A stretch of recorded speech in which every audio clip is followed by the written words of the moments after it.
Bonjour à tout le monde, salam alaikum, c'est votre frère Massanta Benito, Bente de Massanta. Kuruma Fongbe, comment estás? Bonjour nous. Je voudrais vous entretenir ce matin comme d'habitude avant d'aller au boulot. Sur 2-3 points essentiels et puis nous allons pouvoir lire un peu de plume. Chers compatriotes, vous avez vu cette campagne qui ne représente personne. Cette campagne électorale à la Doumbouya. Cette élection à la Doumbouya. Tout sera à la Doumbouya. Mais aujourd'hui, je voudrais vous signaler un fait que personne peut-être ne fait attention à cela. C'est après l'élection de Mamadi Doumbouya. Vous avez vu, il est en train de mettre notre pays en danger. Au niveau même des forces spéciales. Au niveau des forces spéciales, selon lui, il est temps de ramener les anciens éléments des forces spéciales. Personne ne sait la cause. Tonton Nissoma, bonjour, tonton, on met tous les éléments de mourir. Et aujourd'hui, ceux qui l'ont aidé jusqu'à faire les 3 dernières années de transition sont en train d'être écartés au profit de ceux qui ont fait le coup d'État. C'est-à-dire ceux qui ont pris le président Alpha Condé. Ça, c'est dedans. Deuxièmement, je ne m'accentuerai pas sur la division au sein de l'armée guinéenne, parce qu'elle n'existe pas. Ceux qui pensent qu'il y a une division au sein de l'armée guinéenne, épargnez-moi de vos conneries. Et voilà. Parce que quand j'ai reçu des messages que Benito, il y a des divisions au sein de l'armée, voilà pourquoi l'armée ne réagit pas. L'armée guinéenne n'existe pas. C'est une armée totalement désarmée. Qu'est-ce que je voulais vous dire par là? Et que vous devez en prendre en compte. Vous n'êtes pas obligé, hein? Vous n'êtes pas obligé. C'est l'après-élection présidentielle. L'élection présidentielle. D'abord, niveau économique. Quels seront les futurs bailleurs de fonds de ce pays-là? Ils seront nationaux. Et qui sont ces bailleurs de fonds? Ce sont les membres du CNRD. Et comment les membres du CNRD ont obtenu de l'argent? Vous vous rappelez lorsqu'on vous a dit qu'après analyse, ils préfèrent se retourner vers les financements locaux. Il s'est trouvé que les bailleurs de fonds, ces bailleurs de fonds, je dis bien, sont les mêmes membres du CNRD. C'est mon champion, comment vas-tu? Donc, chers compatriotes, quand vous regardez ces membres du CNRD, donnez-moi le nom des 10 premières personnes qui peuvent aujourd'hui soutenir l'économie de ce pays. Ça n'existe pas. Qu'est-ce que je veux dire par là? L'argent fera juste une rotation. Notre argent, nos recettes minières seront réutilisées pour financer quelques activités gouvernementales. Et cela ne fera rien pour l'emploi des jeunes qui est à Bemba. Cela ne fera rien pour booster l'économie de ce pays.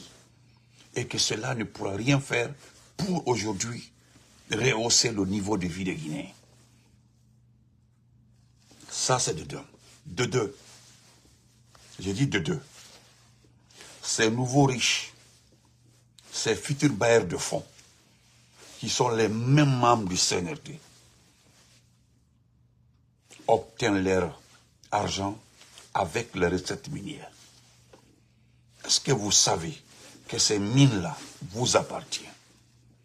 Est-ce que vous savez que l'argent de ces mines-là, normalement, dans les conditions normales, servent à booster l'économie du pays?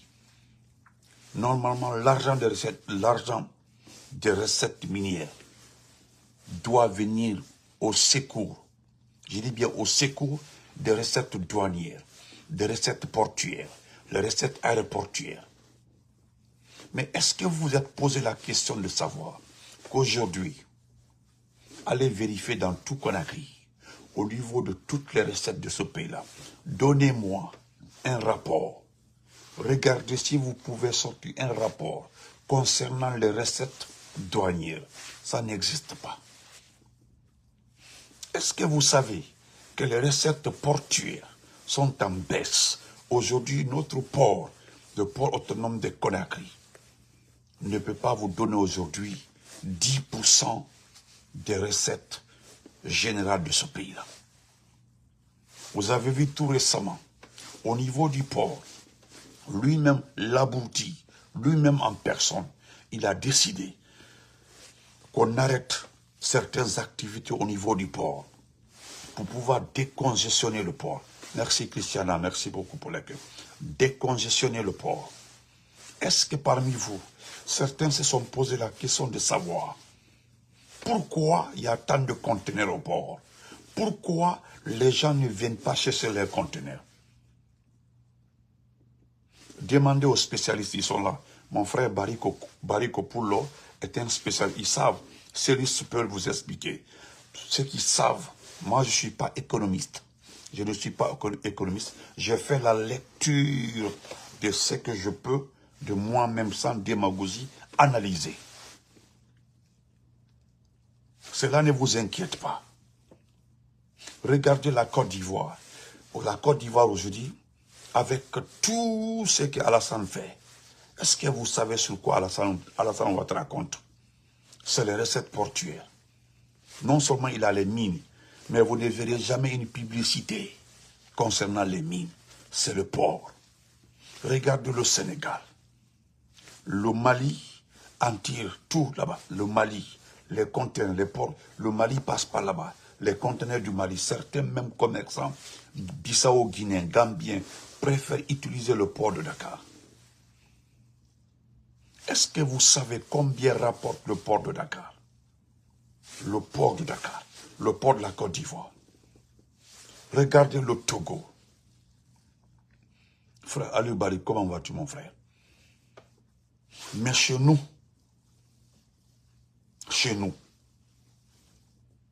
pour leur propre stratégie, ils avaient négligé les recettes portuaires. Parce que quand ils sont arrivés, ils ont vu les mines. Les mines.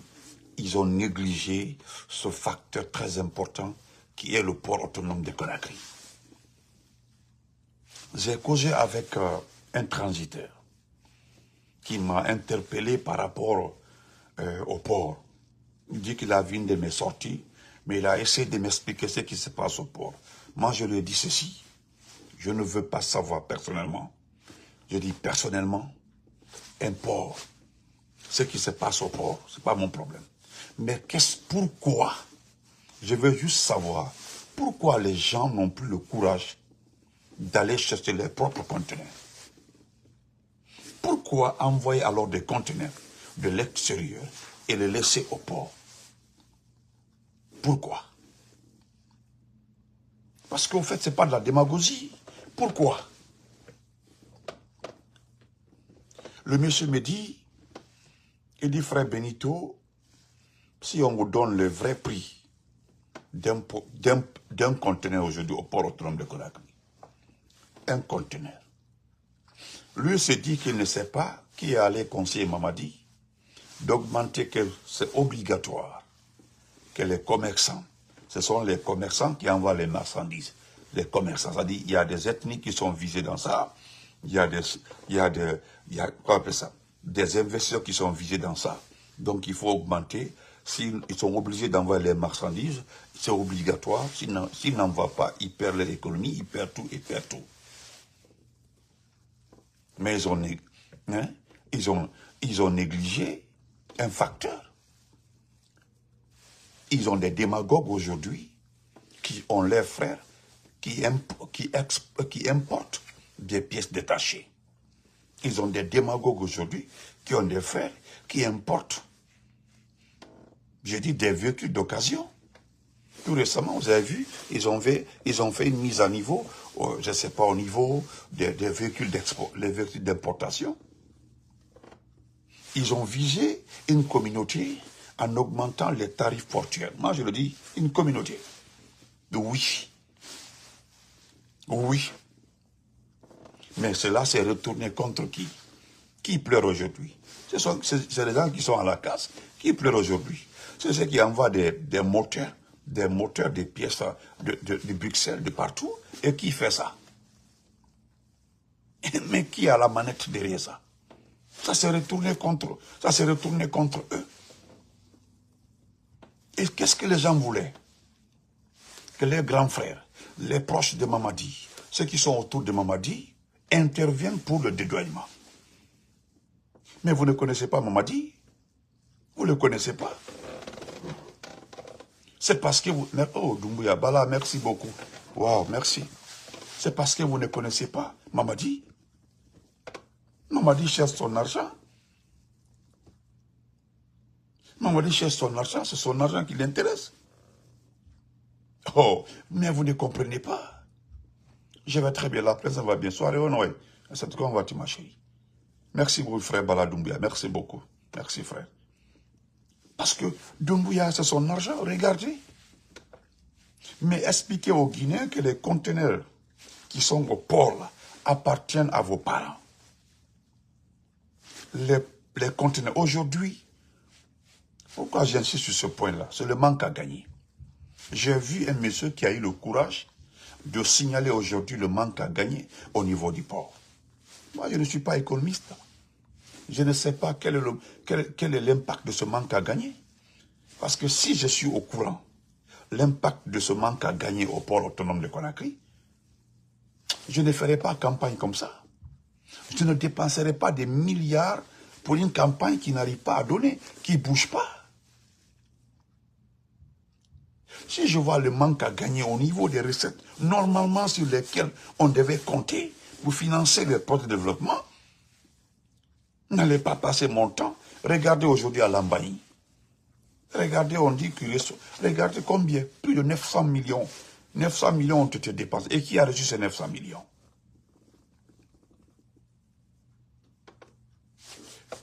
Qui a reçu ces 900 millions? Et qu'est-ce qu'on me fait comprendre? Que la personne qui est chargée d'installer les locaux de la campagne à Lambaye est une sœur de quelqu'un qui se trouve autour de Mamadi. Vous faites circuler l'argent là, dans la famille. C'est ceux qui viennent aboyer là, qui ne comprennent pas le jeu. Vous qui portez le t-shirt là, vous qui portez le t-shirt là, effectivement le Hajj, vous portez le t-shirt là, vous ne savez pas, personne parmi vous ne s'est posé la question de savoir à qui appartiennent les engins, à qui appartiennent ces petites et moyennes entreprises de tricotage de GMD. Les t-shirts que vous portez là, vous savez à qui appartiennent ces entreprises-là?